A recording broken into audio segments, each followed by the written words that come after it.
İçime attıklarım var benim. Kimseye söyleyemediklerim. Ne çok şey biriktirdim içimde. Bir tek cümleye sığmayan acılar. Bir tek gözyaşıyla dinmeyen özlemler. Herkes sustuğumu sandı. Oysa susmadım.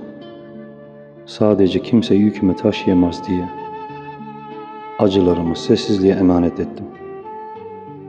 Öyle yaralar var ki görünmez. Ama her gün insanı biraz daha eksiltir.